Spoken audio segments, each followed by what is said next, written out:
Hello guys, welcome back to my channel Aparna's blog venture.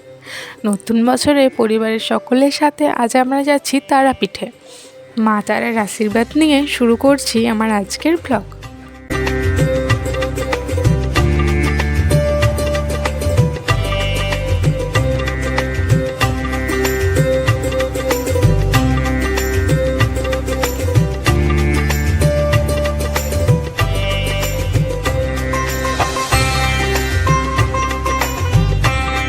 নদী, সর্ষে ক্ষেত আর গ্রামের পথ পেরিয়ে এগোতে এগোতেই আমরা মা তারার মন্দিরের খুব কাছে। যেতে যেতে পথে পড়ল মা তারার সাধক বামাখ্যাপার নিজস্ব ঘর আর তার স্মৃতি মন্দির।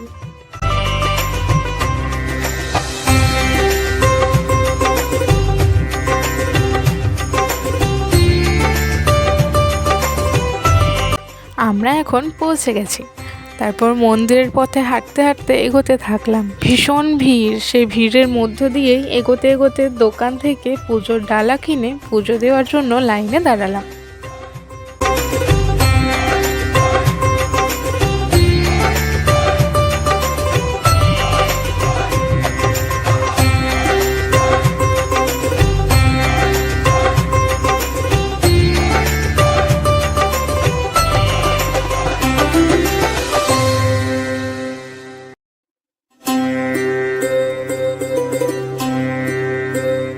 ওই যে মন্দির, আর ঠিক তার পাশেই চলছে যজ্ঞ। ভেতরে ফোন ব্যবহার একেবারেই অনুমতি ছিল না, এমনকি 2 মিনিট দাঁড়িয়ে শান্তভাবে দর্শন করার সুযোগও পাওয়া গেল না। ভেতরের মধ্যে দ্রুত ধাক্কা দিয়ে এগিয়ে যেতে হচ্ছিল, ঠিকমতো মায়ের দর্শনই করা গেল না। মায়ের কাছে ছোট্ট একটা প্রার্থনা রেখে মন্দিরেই থাকাটা বেঁধে দিলাম। এখানে ভক্তির জায়গাটাকে অনেকটাই ব্যবসা জায়গায় পরিণত করা হয়েছে বলে মনে হলো। একদিকে কিছু টাকার বিনিময়ে দ্রুত দর্শনের ব্যবস্থা, আর অন্যদিকে সাধারণ দর্শনের জন্য আলাদা লাইন।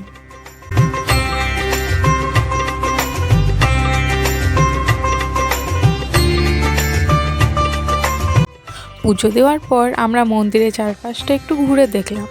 এখানে এই দুটি মন্দিরে রয়েছে সাধক বামাখ্যাপার সমাধিস্থল আর মায়ের চরণ।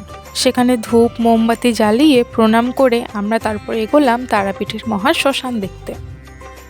শ্মশানে ঢুকতেই চোখে পড়ল কয়েকজন সাধু গলায় কঙ্কালের মাথার মালা পরে নিচে কিছু কঙ্কালের মাথা ও হাড় নামানো রেখে যজ্ঞ করছে। সেই সব দেখে গাটা যেন শিউরে উঠল। পুরো শ্মশান জুড়ে ছাই। এখন এখানে সাধারণভাবে চিতা জ্বালানো হয় না, আধুনিক চুল্লিরও ব্যবস্থা রয়েছে। একটু ঘোরাঘুরি করার পর আমরা লাঞ্চ করতে চলে এলাম। লাঞ্চ শেষে বুনুর কাছে একটু আদর খেয়ে তারপর চলে এলাম এখানকার ইস্কন মন্দির দেখতে।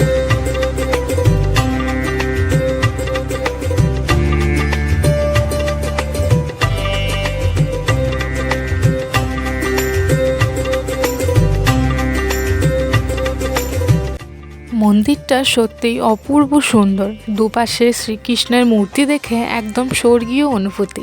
চারপাশটা খুব সুন্দরভাবে সাজানো, তবে দুর্ভাগ্যবশত আমরা ভেতরে ঢুকতে পারিনি, কারণ সেই সময় গেট বন্ধ হয়ে গিয়েছিল।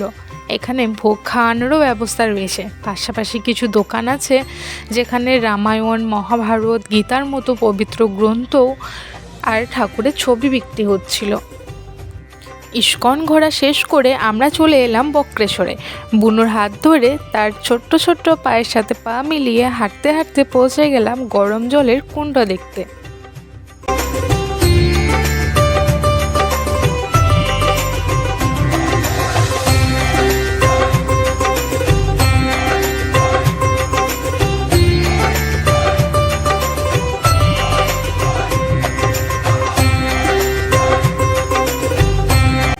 এখানে অনেকগুলি গরম জলের কুণ্ড রয়েছে, তার মধ্যে এই কুণ্ডটার জল সবচেয়ে গরম, প্রায় ফুটন্ত, কারণ মাটির অনেক গভীরের ভূতাপীয় শক্তি থেকে এই জল উঠে আসে।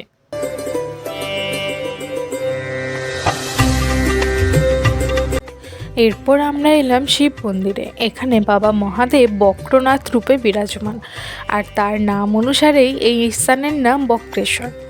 সেখানে পুজো দেওয়ার পর ঠিক পাশেই রয়েছে মা দুর্গার মন্দির। কথিত আছে এটি 51 শক্তিপীঠের একটি। এখানে দেবী সতীর ভ্রু যুগলের মধ্যস্থল পতিত হয়েছিল এবং সেটি স্পর্শ করারও ব্যবস্থাও এখানে রয়েছে। এই স্থানে দেবী মহিষাসুর মর্দিনী রূপে পূজিতা হন। এরপর আমরা এলাম দুবরাজপুরের মামা ভাগ্নে পাহাড় দেখতে। সারাদিন ঘোরাঘুরির পর এখানে আসতে সন্ধ্যা নেমে গিয়েছিল, তবু যতটা পেরেছি সেইটুকু তোমাদের সাথে শেয়ার করলাম। এখানে রয়েছে পাহাড়েশ্বর মন্দির। মন্দিরটা দেখতে খুবই সুন্দর, ক্যামেরায় ঠিক বোঝা যাচ্ছে না কিনা জানি না, তবে মন্দিরটা অনেকটা উঁচু। সবশেষে আমরা আমাদের এক আত্মীয়ের রাধা গোবিন্দ আশ্রম ঘুরে নিলাম। তারপর বাড়ি ফেরার পথে একটা রেস্টুরেন্টে দাঁড়িয়ে ডিনারটা সেরে নিলাম। স্টার্টারে ছিল চিকেন ললিপপ, আর মেন কোর্সে সবাই নিজের পছন্দ মতো নিয়েছে। কেউ বিরিয়ানি, চিকেন চাও, মাটন, ফ্রাইড রাইস, কুলচা, সব মিলিয়ে দারুণ একটা ডিনার।